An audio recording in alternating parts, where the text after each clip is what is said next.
Hi guys, welcome to today's video. Today we're going to be looking at a new lens. We're looking at probably the most popular wildlife lens that I see people using at the moment. This is the Canon 100-400 Mark II. So instead of having the push-pull system, it zooms out like a standard lens. This is something that my dad's bought. I haven't bought one of these, so I've got the 200-400, but because he's got this lens, I thought, hey, why not? Let's take it out into the real world and give it a bit of a test and see how it goes. We're also going to, in a secondary video, look at how it works with mirrorless, because that seems to be a very popular combination that I've seen, and people asking as well. And we'll also compare it to the 200-400 to see what the difference is going to that next level zoom lens from Canon. But first, what we're going to do is we'll look at the overview of the lens, the makeup of it as it were, and then what we'll do is we'll look at some of the photos that I've taken with this lens, and then we'll go with the overview from there. So let's head into that next part now.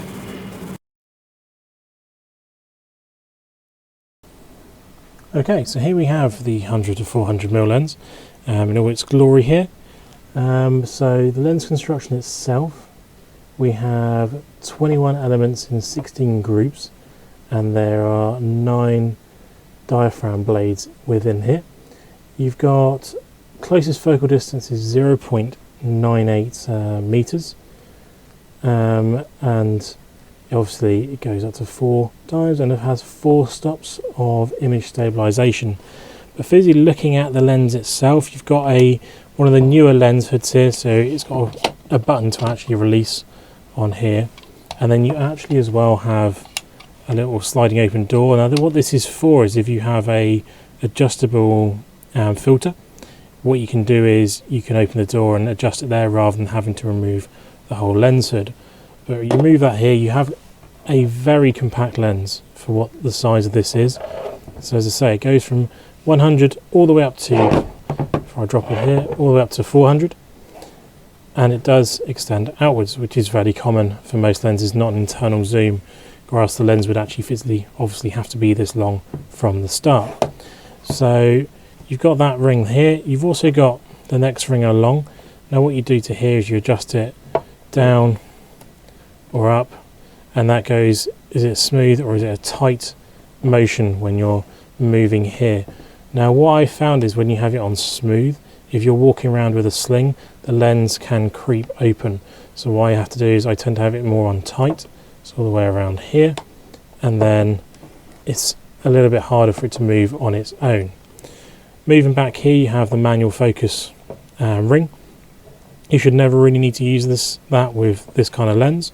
You then have the lens hood collar itself here, which has a removable foot. So instead of removing the whole collar, you can just remove the foot part if you don't want to use this at all, which I can see in certain applications might be useful, but I use it with a sling, so I have to have that there, and then the part for my Black Rapid screws onto the bottom here.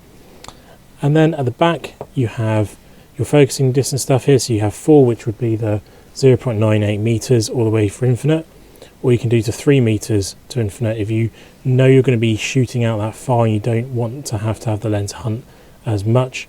You've got that option there as well. Moving down, you've got your autofocus to manual focus selector. You've then got your stability selector, and then your stabilization modes 1, 2 and 3. For what I've been using, 1's been absolutely fine, and so the photos that I'm about to show you will show you everything used on stabilizer mode 1. But overall, the lens itself is, I think, fairly well built. It feels like a L lens really should, and personally had no problems using it at all. It's nice and light for what I need as well. It's only 1640 grams, which compared to my 200-400, which is over 3 kilos, it's half the weight of that, and you can throw it around a little bit more because of it. So what we're going to do now we've looked through the lens itself, we are going to look at the images I've taken today with this lens and the R6, and then we will go from there and talk about the overview and what I thought of the lens. So let's move on to that now for you. Okay, so the first photo we have here is of Bailey Line at Colchester Zoo. Looking up, light is behind me here. This is through wire, but you can see nice and sharp edge to edge. Eyes perfectly in focus. I was using eye tracking to get this shot, and it looks absolutely as you'd want it to. Nice and even, colours are great, perfect quality from this lens. Now the next photo we're looking at is of a tide coming towards me here. So this is slightly harder than the line photo. This is through glass but at a 45-degree angle, and you can see, even though it's sort of angled through glass and the light's in front of me as well, still nice and sharp on the eyes, front of the tiger, everything there is really nice and in focus as you'd hope it'd be. So super happy with the results I got from that one there. And last one here, what I've done is go with the red panda. No glass, no wire, nothing, just a straight simple 400mm photo at here, eye tracking on, bit of light coming from the left hand side, but perfectly sharp, everything in focus, really nice details and really nice colours coming from this lens. So absolutely fine, and say from the imagery that I've got from this lens today, I feel that it's actually a really nice value for money lens and a do-it-all lens. So there's some of the videos that the photos even that I have produced with this lens, also with the Canon R6 attached to it. So you've seen what I think and what sort of the image quality you can get out of this, and I can for sure see why this is a very popular lens with the wildlife community.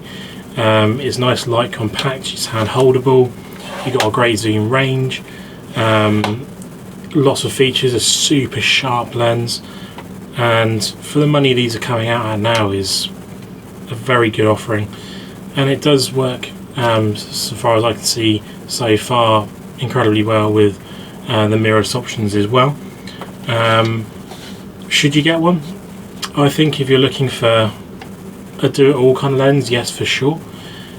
You can spend a little bit more and go with a prime lens like the 300mm 2.8, which I also have. That'll give you a slightly sharper image and also work better in low light. But for versatility, obviously having that 100 and having such a short focal distance, like I've even taken with this, I've done some photos of frogs and stuff like that in a more amphibious, close, almost macro sort of setting, just because the minimum focal distance is so good on this lens. So it just gives, if you want one lens just to do it all, definitely a good viable option. I would recommend getting this over the Mark 1 if you can sort of stretch the forwardness on it. It just feels a little bit better built. It's going to work better with newer cameras too, because it is that newer lens, and it is then also serviceable, which the Mark 1 is not anymore just because of the age of it. But I hope you enjoyed the video. Please subscribe, comment, like. Let me know if you're using one of these lenses and what you pair it with, how you're finding it, and if you want to, link down your social medias in the comments and I'll have a look through them as well. But I'll catch you in the next one. Next one will be about the R6 mirrorless, using it with these lenses, a dedicated video on that. So if you want to watch that one, subscribe and click the bell to get notified when that video does arrive. Thanks for watching as always, guys. Catch you next one. Goodbye.